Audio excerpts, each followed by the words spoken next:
Según la mitología azteca, antes de su partida, la serpiente emplumada, el dios Quetzalcóatl, regaló al pueblo el árbol del cacao, como fuente de riqueza natural. Pero ¿quién diría que muchos años después sería un suizo quien enamoraría a los paladares de los mexicanos a través de su chocolate? Hablar de chocolate y cacao es hablar de México, ya que es bien sabido que el origen de este delicioso alimento se encuentra en este país. Sin embargo, el chocolate tal y como lo conocemos en nuestros días es muy diferente a lo que eran los tiempos antiguos.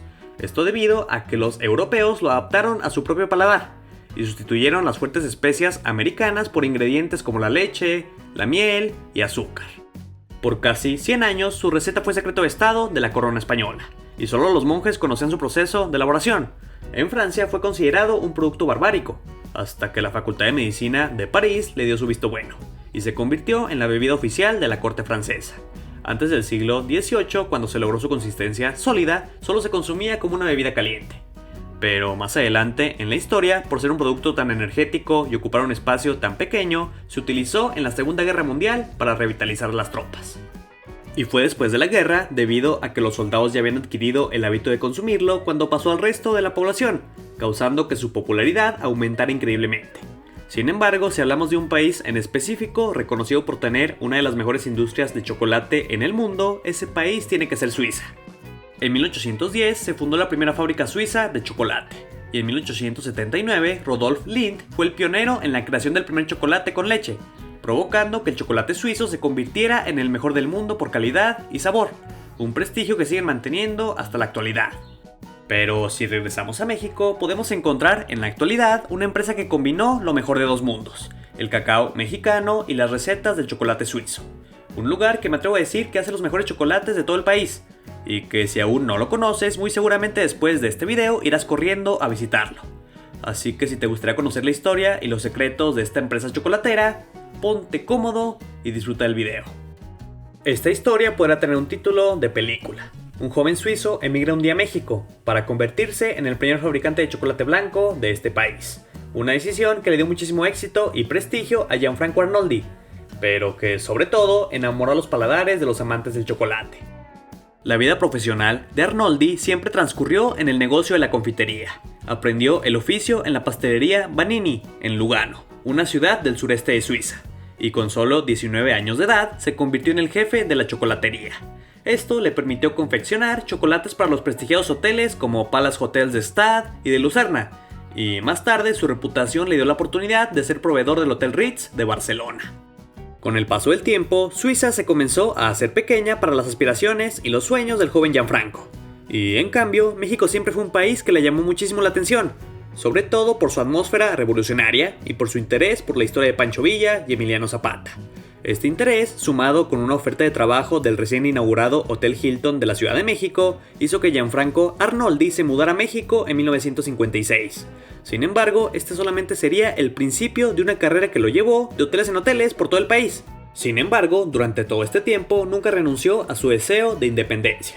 Se decía que de las 7 de la mañana a la 1 de la tarde se dedicaba a la confitería, y luego desde las 4 de la tarde hasta la medianoche se transformaba en cocinero en los hoteles en los que trabajaba.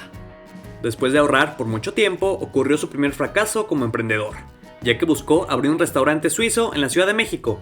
Sin embargo, debido a que no contaba con todos los papeles necesarios para su funcionamiento, las autoridades mexicanas lo cerraron. Pero esto solo fue un pequeño tropiezo, ya que el resto de su historia se escribió sola. Como era de esperarse, se casó con una mexicana, y finalmente en 1968 inauguró una tienda de confitería en la capital, a la que le puso su nombre, Arnoldi. Y la realidad es que inaugurar la tienda en este año fue un acierto para el suizo, ya que la realización de los Juegos Olímpicos de México permitió aumentar y variar su clientela. Su firma prosperó, aunque no se salvó de los obstáculos que tuvo que enfrentar debido al choque cultural entre la cultura del chocolate en Suiza comparado con México. Cuando Arnoldi llegó, los mexicanos consumían el chocolate como una bebida a base de cacao y azúcar, o en el mole con pollo, una comida muy típica en este país. Por lo que el principal reto al que se enfrentó este emprendedor helvético fue el de acostumbrar al mercado a consumir el chocolate de forma sólida. Su principal acierto fue el de combinar ambas culturas. Gianfranco Arnoldi buscó siempre que sus chocolates refinados se hicieran a la antigua, es decir, de manera artesanal. Asimismo, adaptó las recetas suizas al cacao mexicano.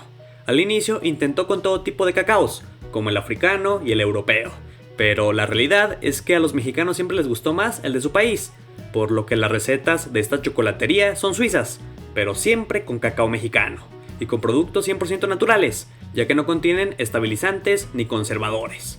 Al principio, el mismo Arnoldi enseñó a sus colaboradores el arte de hacer un chocolate al estilo europeo, y cabe destacar que él fue el hombre que trajo el chocolate blanco a México, una enseñanza que ha trascendido en la historia, ya que la calidad y el sabor se han mantenido, y hoy en día, con más de 15 sucursales repartidas en la Ciudad de México y Guadalajara, la magia de sus chocolates siguen enamorando a propios y extraños. De manera general, sus confiterías son simples y funcionales. Los chocolates, el pralinés y las bolas de mazapán reinan en las bandejas de presentación. Balanzas y pinzas de diferentes tamaños listas para el empleo dejan suponer que el negocio marcha bien. En las confiterías de Gianfranco Arnoldi, con un delicioso aroma a chocolate, los mismos clientes se sirven con sus propias manos y pesan sus pequeños paquetes. La filosofía del suizo es que cuando se hace algo bien, hay que hacerlo simple y natural para la clientela. Y la realidad es que la experiencia de compra es muy placentera. Otro dato de suma relevancia es que sus locales no cuentan con un sistema de enfriamiento, ya que la mercancía no se queda más de 1 o 2 días, así que ya te podrás imaginar del nivel de calidad que tienen sus chocolates. En las últimas décadas, la producción y venta de chocolate se ha hecho cada vez más sofisticada. Las chocolaterías finas son boutiques, verdaderas joyerías para el paladar, que además de contar con recetas muy exclusivas, elaboran producto por encargo y al gusto del cliente. Y muy probablemente Arnoldi sea la mejor de todas. Hoy en día, Gian Arnoldi, el hijo de Gianfranco, es el líder de la empresa. Y a pesar de que el negocio vive una época difícil debido a la crisis, causando el cierre de algunos locales, tiene ambiciosos planes de expansión por México.